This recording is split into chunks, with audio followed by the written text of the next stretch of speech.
जी का मंदिर और उनका परम भक्त काले खां कैसे बना। मुस्लिम समुदाय में बहुत उसकी मतलब उसको बहुत अच्छा व्यक्ति माना जाता था करौली में। क्यों? हृदय का बड़ा अच्छा था, रोज अपनी नमाज पढ़ता था समय से और अपना कलमा आदि जो भी वो करते हैं सब करता था। अपने मस्जिद जाना है वो जाता ही था समय से, और डाकिया था, पोस्टमैन था, और चिट्ठियां जहां जहां की आती थी उन चिट्ठियों को उन्होंने स्थानों पर वितरित करने जाता था। एक दिन चिट्ठियों के मध्य में एक चिट्ठी थी श्री मदन मोहन जी की।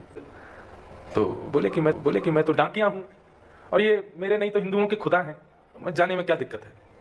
ऊपर चढ़ करके गए और जाकर के जो द्वारपाल था उस द्वारपाल को ही चिट्ठी दे दी उन्होंने और कहा ये मंदिर की चिट्ठी आई है मदन मोहन जी की, तो जो भी मदन मोहन जी हो उनको दे देना। उसको क्या पता थी मदन मोहन जी साक्षात ठाकुर जी हैं।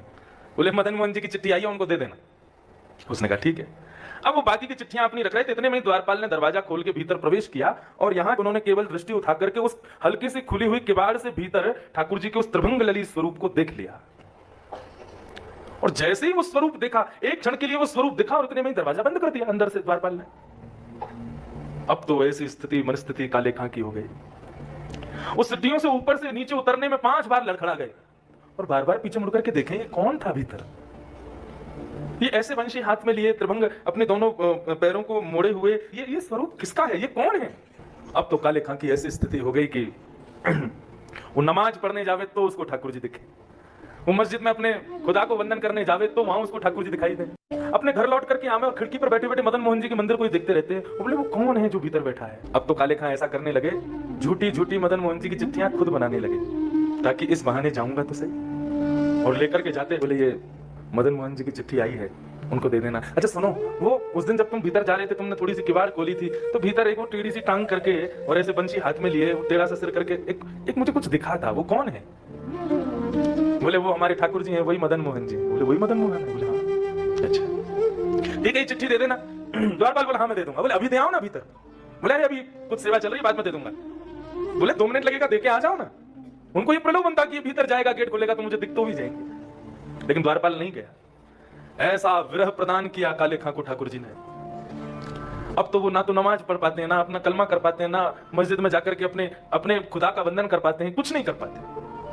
अब तो बस दिन रात वही स्वरूप वही झांकी उनके मन में चलती है। काले खां कहते हैं, क्या कहते हैं, लगन जो लागे नाथ ताको विस्तार कहां, भूख प्यास नेत्रा कछु बादत नहीं सांवरे, लगन जो लागे नाथ। ठाकुर जी की स्मृति। एक दिन हो गया भोजन नहीं किया, 2 दिन हो गए भोजन नहीं किया, 3 दिन हो गए। अब तो ना अपने दफ्तर जाते हैं ना कलमा कुरान करने जाते हैं, केवल अपने घर की खिड़की पर बैठे बैठे श्री मदन मोहन जी के जो सुंदर मंदिर का ऊपर बुर्ज है केवल उसी का दर्शन करते रहते हैं। मदन मोहन मूर्ति को वेग दर्शावो आप, एक एक क्षण टूटी कल्प समझाओ रे। हे मदन मोहन जी मुझे दर्शन दो। क्यों?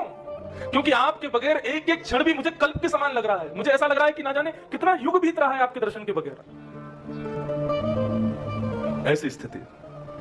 सुंदर कटाक्ष तेरे निरखत आनंद हो तुम, मेरी गही मान नैनन ते मिलाव रे। आपके सुंदर स्वरूप सुंदर कटाक्ष को देख करके मेरा मन उन्हीं में ही अटक गया है नाथ। मुझे तो ऐसा लगता है मेरे कलमा कुरान और मेरे समुदाय के जो भी नियम हैं उनके पालन का मुझे फल आपके रूप में मिला है। रात्रि में जब 3 दिन हो गए तब ठाकुर जी को शयन करा रहे थे गोस्वामी जी, और शयन के समय पर एक बंटा भोग ठाकुर जी के पास रखा जाता है। रात में अगर भूख लगे तो ठाकुर जी उसमें से कुछ पा लेंगे। उस बंटा भोग को रख करके और यहाँ बैठे बैठे काले खां ताज खां बैठ करके ठाकुर जी का सुंदर स्तवन कर रहे थे। इतने में ही एक दिव्य प्रकाश उनके कक्ष में अपने बंटा भोग हाथ में लिए साक्षात श्री मदन मोहन जी खड़े हुए। ठाकुर जी अपने कर कमलों से अपना जो बंटा भोग है उसी के भोग का ठाकुर जी उनको रस स्वादन करा रहे हैं, उनको